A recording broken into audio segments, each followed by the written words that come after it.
귀한 찬양을 통해서 하나님께서 영광 받으시고 또 우리에게도 큰 은혜가 되고 우리 가사의 내용처럼 주님이 오시는, 주님이 주시는 기쁨을 우리가 충만하게 다 누리는 은혜가 있었으면 하는 마음이 간절합니다. 요즘 별로 기뻐할 일이 주위에 잘 없어요. 어려운 일들이 많고 그 가운데서 평화의 왕 되신 주님이 주시는 기쁨 우리가 누려야 할 줄 믿습니다. 그 기쁨으로 두려움도 이기고 걱정 근심도 이기고 낙심도 이기고 그 기쁨으로 여러 가지 역경을 이겨가는 우리 믿음의 식구들이 다 되어줄 수 있기를 주의 이름으로 축원합니다. 제가 가끔씩 설교 서두에 질문을 드리는데 질문을 하는 이유는 계속 그 질문을 스스로에게 좀 하셨으면 하는 그런 마음으로 제가 질문을 드립니다. 또 한 번 좀 어리석은 질문을 또 드리겠습니다. 여러분 주님이 재림하실 걸 믿습니까?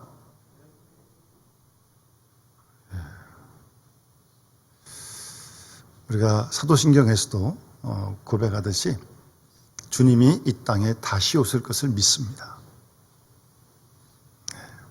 우리가 그런 믿음을 항상 가지고 그렇게 믿는다면 다시 오실 주님을 맞이할 준비를 해야 되는 거 아니겠습니까?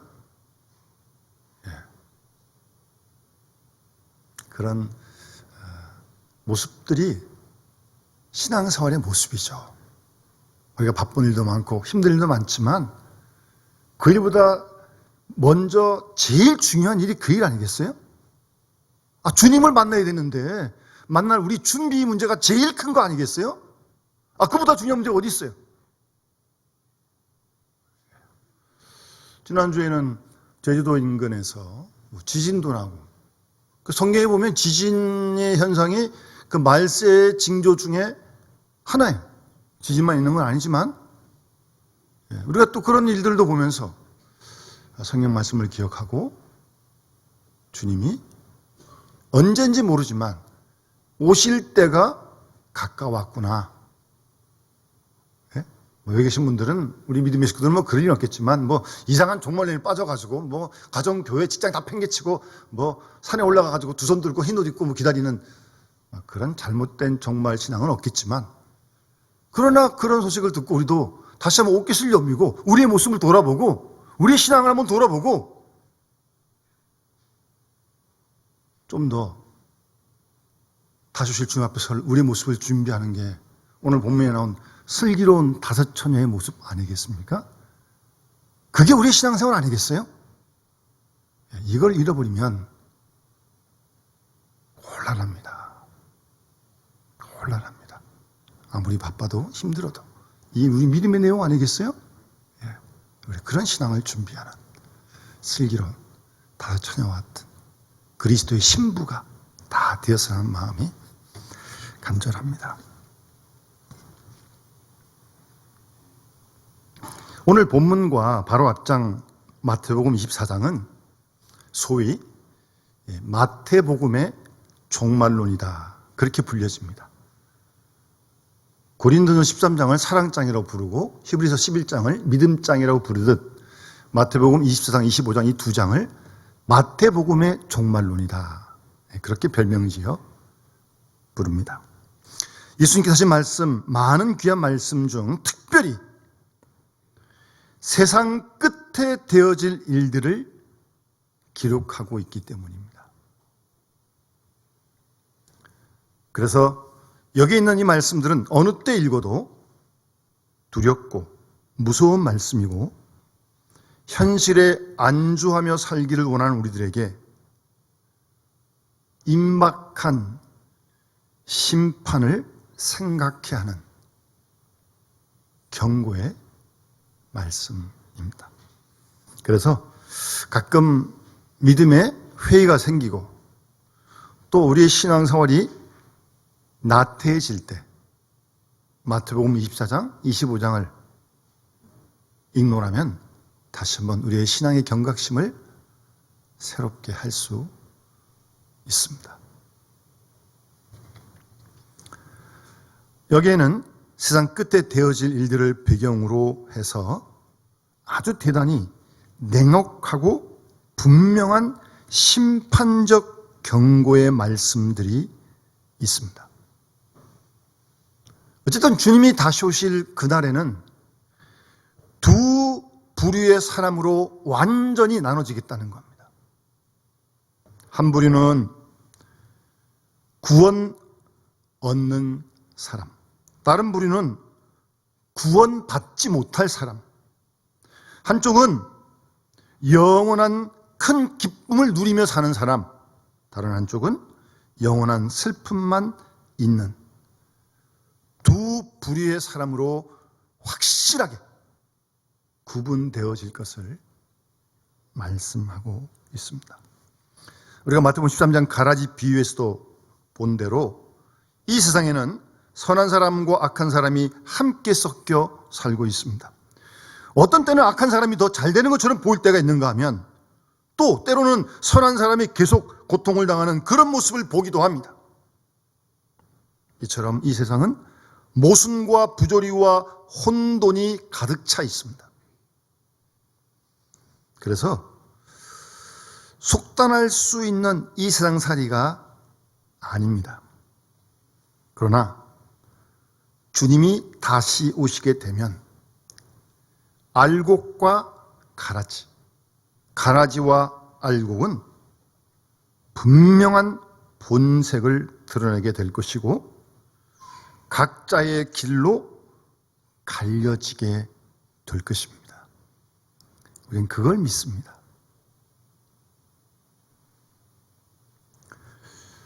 오늘 이 본문에 나오는 열처녀의 비유, 결론부터 말씀드리면 의도와 동기가 뭐겠습니까?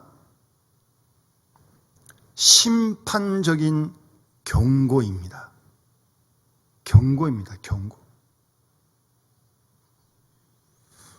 성경 말씀이 우리에게 위로가 되고 힘이 되는 그런 말씀도 물론 있지만 내 마음에 드는 말씀만 하나님 말씀인가요? 내 마음에 안 들어도 기록된 말씀이면 하나님 말씀인 거죠. 그 말씀 중에는 심판에 대한 경고의 말씀도 있습니다.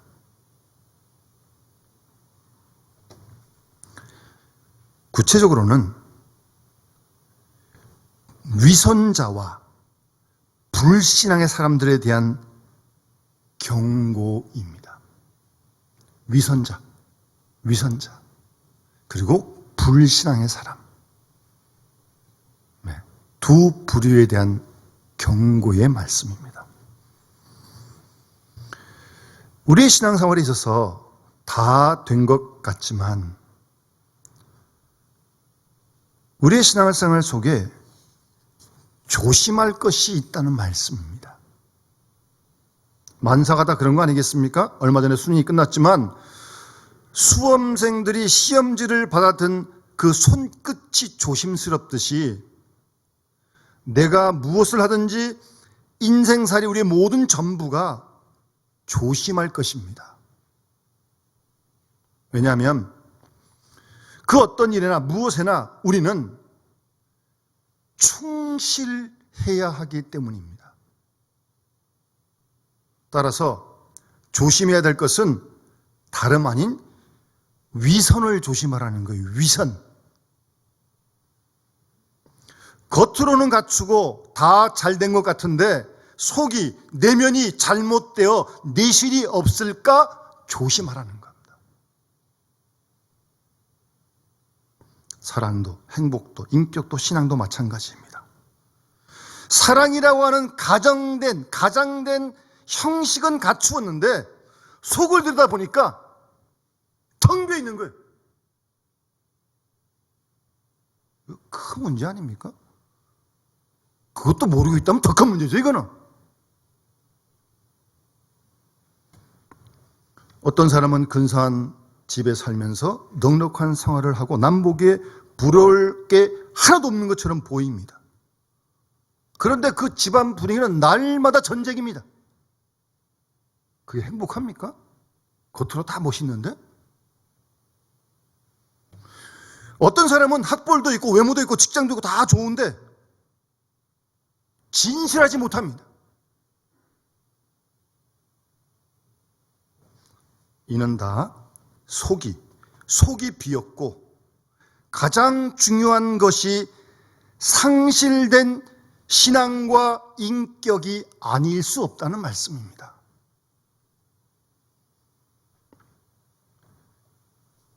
그래서 언제나 문제는요, 내용이 없고, 속에 내용이 없고, 속에 비어 있거나 잘못된 거기서부터 비롯되는 것입니다. 그래서 속이 비었는데 겉만 가꾸어진 외식주의, 형식주의가 되지 않도록 조심할 것을 말씀하시는 겁니다.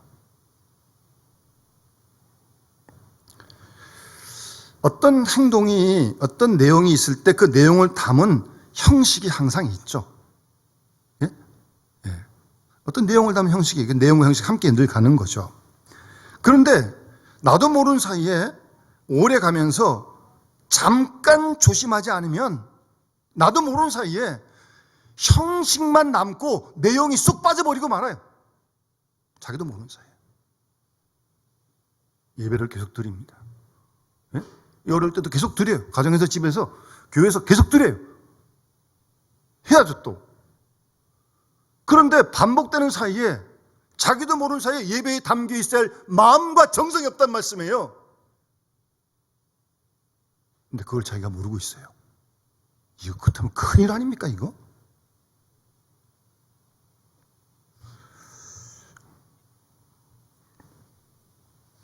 예배가 습관처럼 되다 보면 그 예배에 있어야 할 사랑의 마음이 빠지고 마는 것입니다. 그런 겉만 있고 내용이 없는 그런 현상을 조심하라는 거예요. 예? 그렇게 될 수가 있으니까. 자기도 모르는 사이에. 그래서 오늘 본문은 세상 끝날에 있을 심판을 두고 이러한 불신앙과 위선에 대해서 경고하는 말씀입니다. 근데 본문을 읽다 보면 좀 낯선 감이 들어요. 이거 뭐 합동 결혼식 하는 건가? 아니면 일부 다처제인가? 왜 처녀가 10명이나 되나? 그런 생각 혹 들 수 있잖아요. 그렇지 않습니다. 합동 결혼식도 아니고 일부 다처제도 아닙니다. 그러니까 그 당시 이스라엘의 결혼 풍습이 우리하고는 완전히 다르기 때문에 그렇습니다. 우선 그 신부의 친구들이 오늘 보면 10명 나오는데 큰 지방에서는 10명보다 더 있을 수도 있어요. 신부의 친구, 신부는 한 사람이에요.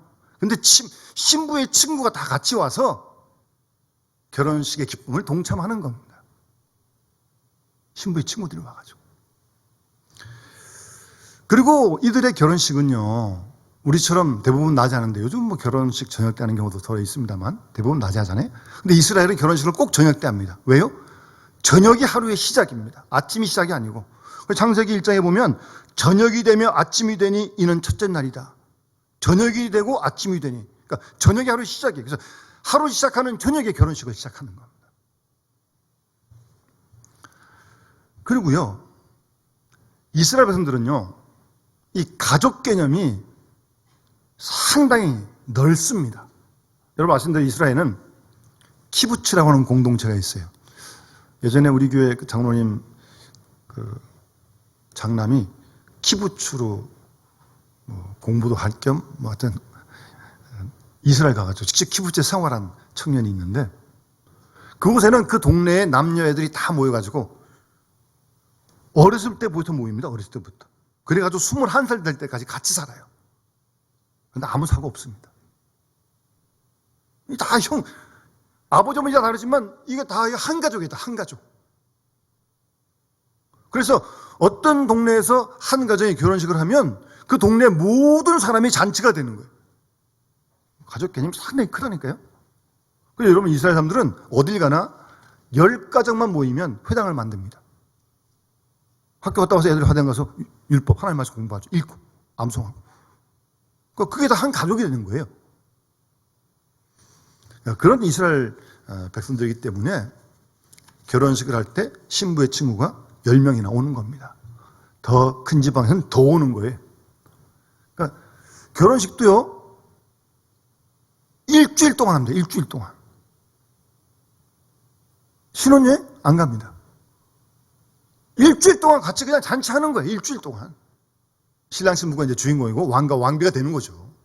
그러면서 이런저런 막 행사를 하고 일주일 동안 한다니까. 일주일 동안요. 우리는 결혼식 갔다가 딱 끝나고 부주하고 이제 숙제 하나 했다. 그러고 싹 돌아오는데 우리하고 상황이 달라요.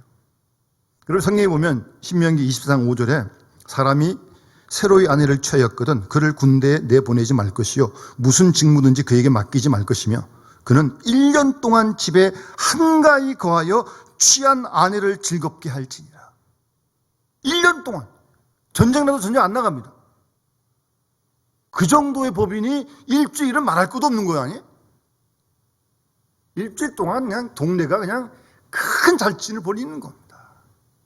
그게 이스라엘의 결혼식인데 어쨌든 친구들이 10명 또 그 이상 와가지고 함께 이제 어울리고 특별히 등불을 준비한 것은 이 등불을 켜고 같이 이렇게 뭐 빙빙 돌고 뭐 이런 행사가 있는데 그건 등불 없으면 못 들어가는 거예요.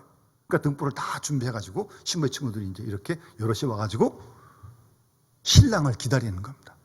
그러니까 신랑은 신부집에 가가지고 신부를 데리고 와서 그 집에 딱 도착하면 그때부터 이제 본격적인 준비는 그때부터 다 음식도 하고 뭐 옷도 입고 다 뭐 준비하지만 신랑이 신부집 가서 신부를 데려옴으로 문이 콱 닫힌 다음에 이제 본격적으로 이제 결혼식이 시작되는 거예요. 잔치가 시작되는 겁니다. 근데 그 당시는 뭐 도둑도 있고 뭐 강도도 있고 신부는 뭐 심지어는 신부를 가로채가는 나쁜 사람도 있었대요. 그래서 밤에 신랑이 신부를 데려오면 문을 닫는 겁니다. 또 다른 사고가 있으면 안 되니까.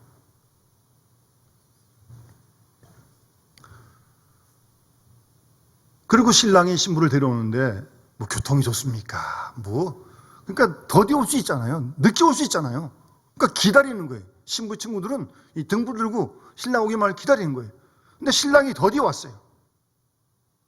그러니까 아침부터 준비하느라고 얼마나 피곤했겠어요. 다 졸며 잘세 그러잖아요.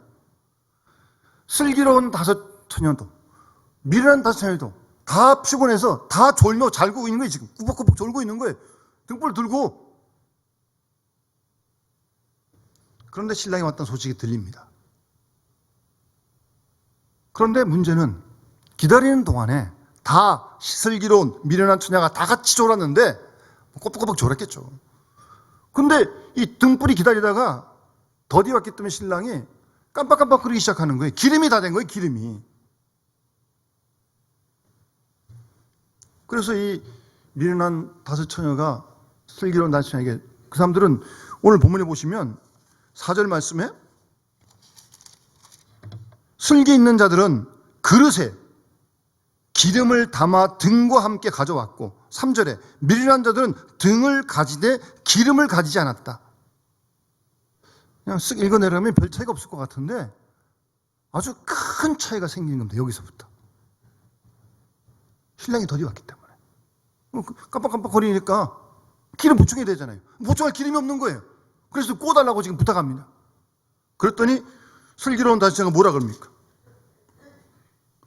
우리와 너희가 쓰기에 다 부족할까 하노니 차라리 파는 자들에게 가서 쓸 것 사와라. 줄 수가 없다는 거죠. 그래서 살아간 사이에 문은 신랑 신부가 와서 문은 닫히고 사갖고 와서 문을 아무리 두드려도 그 굳게 닫힌 문은 열어지지 않습니다. 주여 주여 우리에게 열어주십시오. 대답하되 진실로 너에게 이르노니 내가 너희를 알지 못한다.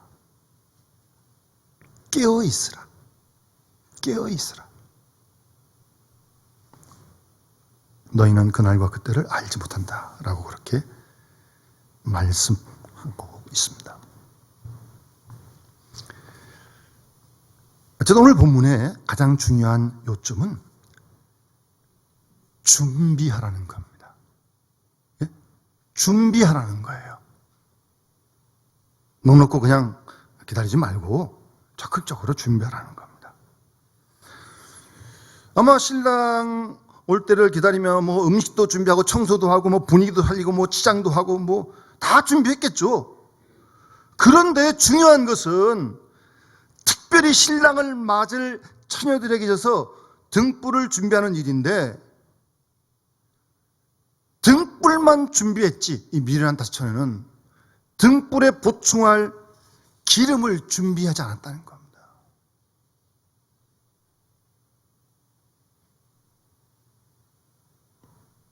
여러분, 각자의 등불을 준비하되 완전하게 준비하라는 말씀입니다. 뭐 옷도 입고 얼굴도 단장도 다 했는데 등불도 준비했는데 완전하게 기름까지 준비하라는 말씀이에요. 다시 말하면 눈에 보이는 것, 필요한 것 준비는 다 되었어요. 옷, 머리 다 됐어요. 치장 다 됐어요. 눈에 보이는 거. 등불도 눈에 보이는 거 다 됐어요. 그런데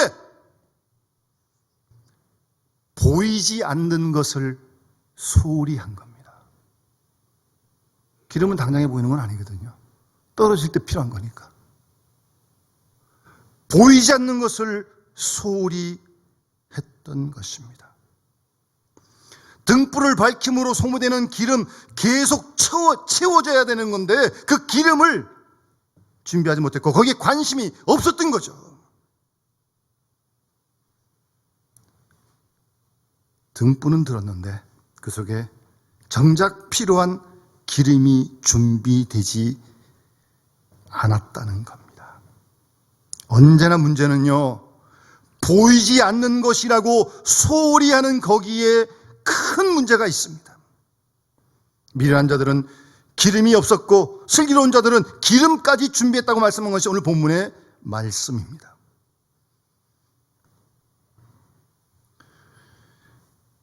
슬기로운 처녀나 미련한 처녀나 신랑 기다리기는 마찬가지입니다. 아침부터 준비하느라고 피곤해요. 졸 수 있어요. 잘 수 있어요. 다 똑같이요. 그런데 둘 사이에 중요한 차이가 있습니다. 슬기로운 처녀는 완전한 준비를 하고 졸았고 미련한 다섯 처녀는 아직 준비할 것이 남아있는데 졸았다는 사실입니다. 좋은 게 잘못이 아니에요. 피곤하면 졸 수 있는 거죠. 근데 준비하고 조느냐 준비 없이 조느냐 큰 차이가 있는 겁니다. 준비하지 않고 졸았기에 커다란 봉변을 당하게 된다는 말씀입니다. 다시 한번 우리 본문의 요점을 정리해 보면 형식적으로 완전한 준비가 갖추어진 것 같으나 내실이 없다는 거예요. 내실이. 예? 내실이 없어요. 이게 보이지 않는 건데. 보이지 않는 것이기에 그냥 지나치게 놔뒀던 거죠. 그리고 그걸 준비하지 못했던 것입니다. 그래서 그렇게 겉만 준비하고 내실이 없는 외식주의를 조심하라는 말씀입니다. 겉으로는 잘 믿는 것 같은데 마음 깊은 곳에 믿음이 없고 마음 깊은 곳에 하나님을 사랑하는 마음이 없어요. 이거 큰일 아니에요? 그래서 결정적인 시간에 모든 게 다 탄로 나는 거죠. 뭐 그게 뭐 어디 가겠습니까? 들통나는 거죠. 시험을 당하고 실패를 당했을 때, 역경에 부딪히고 모욕이 있을 때 그 믿음의 진실성 여부가 판단될 수 있는 겁니다. 보통 때는 잘 몰라요. 겉으로 나타난 것, 굉장한 외형, 물론 필요한데 그게 중요한 것은 아닙니다. 내면이 갖추어지고 이 속이 채워져 있어야 합니다.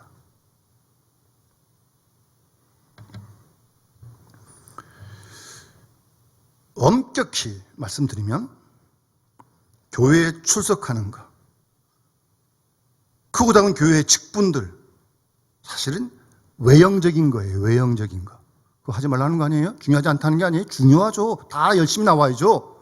그렇게 하면 눈에 다 보이는 거예요. 그거는 외형적인 거예요. 외형적인 거. 그것이 필요하지만 그것이 기준이, 표준이 될 수 없다는 거예요. 언제나 내실이 있는 속에 열매가 맺혀져 있는 그런 진실된 신앙을 주님은 원하시는 것입니다. 우리는 삶과 우리 자신들을 이 말씀 앞에 비춰봐야 합니다. 네? 이 중요한 문제를요. 그 하나님이 하시고 본인이 아는 거죠. 그리고 중요한 건 다른 사람의 것 빌려올 수 없다는 말입니다. 이 슬기로운 사천회가 뭐 이 사람 미워서 안 준 거 아니에요. 근데 줬다가 자기도 모자라잖아요. 그럼 안 되잖아요.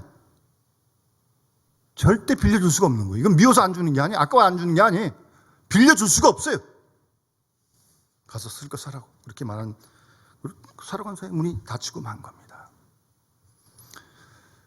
우린 여기서 두려운 마음으로 알아야 될 것은 진작 깨달아야 하는 거죠. 진작 미리 깨달았어야죠. 기다리고 졸고 있을 시간이 있었다면 충분히 준비할 시간이 있었다는 거 아니겠어요? 좀 더 일찍 깨달았다면 기름 준비했을 거 아니에요?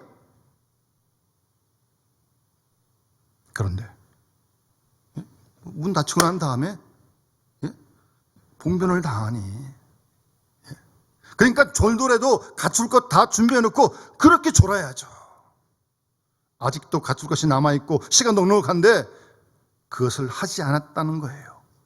그러니까 이 깨닫는 건 시간이, 타이밍이 참 중요한 거예요. 뒤늦게 깨달으면 아무 소용없어요. 이미 버스 지나갔는데, 문 닫혔는데 후회만 남는 거죠.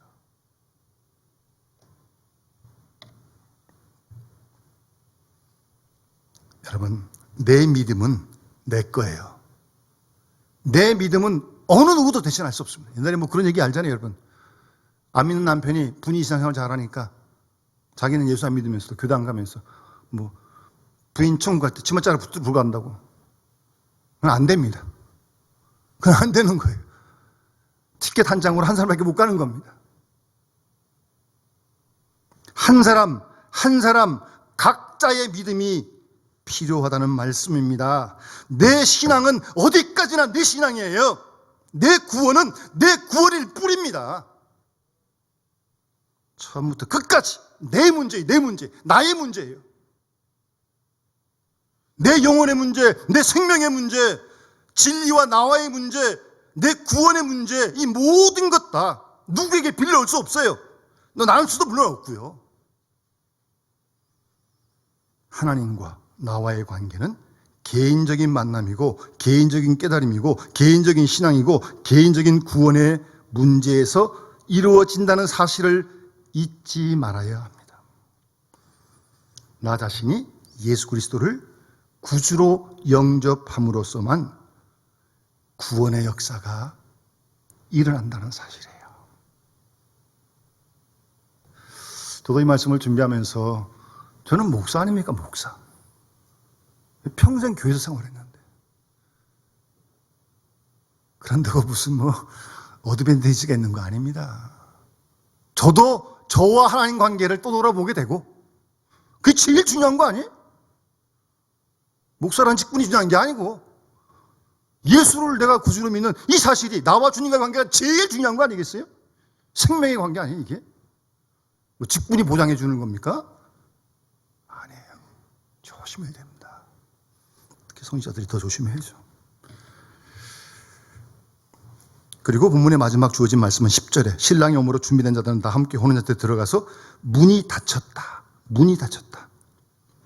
문이 닫힌다는 사실을 경고하고 있습니다. 그러니까 문이 닫히기 전에, 졸음이 오기 전에, 인생의 황혼 끝이 오기 전에 건강하고 눈이 밝고 총명이 흐려지기 전에 준비할 것 준비하고 있으라는 겁니다. 아직 시간이 있잖아요. 주님 안 오셨으니까.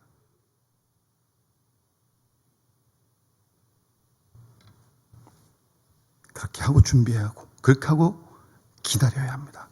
항상 우리에게 기회가 주어지는 건 아닙니다. 좋을 수 있고 잘 수도 있어요. 그러나 믿음만은 굳게 붙들고 있어야 합니다. 문이 닫힌지라 문이 닫힌 후에 와서 아무리 애타게 부르짖어도 소용없습니다. 그런 불쌍한 사람이 불행한 사람이 되지 말라는 말씀이죠. 예수 그리스도는 우리의 신랑이십니다. 그래서 고린도후서 11장에 사도 바울이 내가 하나님의 열심으로 너희를 위하여 열심 내노니 내가 너희를 정결한 처녀로 한 남편인 그리스도께 드리려고 중매한다. 바울이 그렇게 말하잖아요. 우리가 다 그리스도의 신부 아닙니까? 주님이 신랑이고.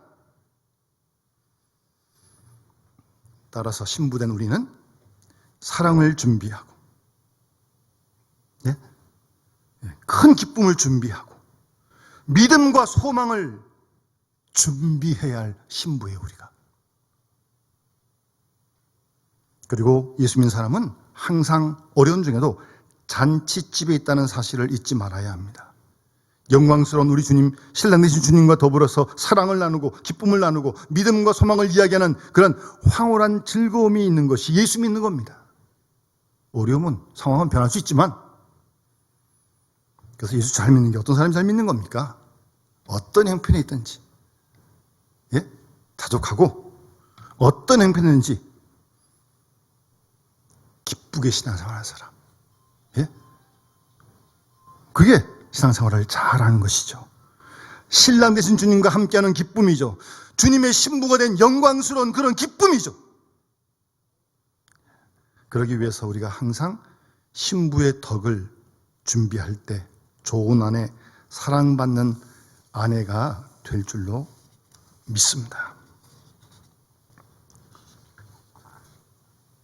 주님이 우리의 신랑이라면 그런 신랑이 어디 보통 신랑입니까? 그렇기 때문에 우리가 준비할 게 참 많아요. 신부로서. 어쩌면 우리의 인생은 여러 해야 할 일도 있지만 해야 할 일기 이전에 중요한 건 이 준비예요. 이 준비. 이 준비를 하나님이 시키시는 거죠, 사실은. 이렇게 저렇게. 마음의 정결도 준비하고 거룩도 준비하고 참된 사랑도 준비하고 믿음과 진실도 준비해야 할 것입니다. 보이지 않지만 특별히 준비할 것은 그리스도의 신부로서 항상 웃는 얼굴, 밝은 얼굴. 신부가 얼굴이 밝아야지 신랑을 만나지 얼굴이 이렇게 막 시커매가지고 신랑을 만나면 되겠어요? 신부의 얼굴은 기쁨이 충만해야 하고 그 웃는 모습이 아름다워야 합니다. 그런데 그렇지 않고 언제 보아도 초조하고 궁상맞은 그런 표정을 짓는다면 신랑의 사랑을 받을 수 있겠습니까? 우리에게는 아직 기회가 남아 있습니다, 여러분. 아직 기회가 남아 있어요.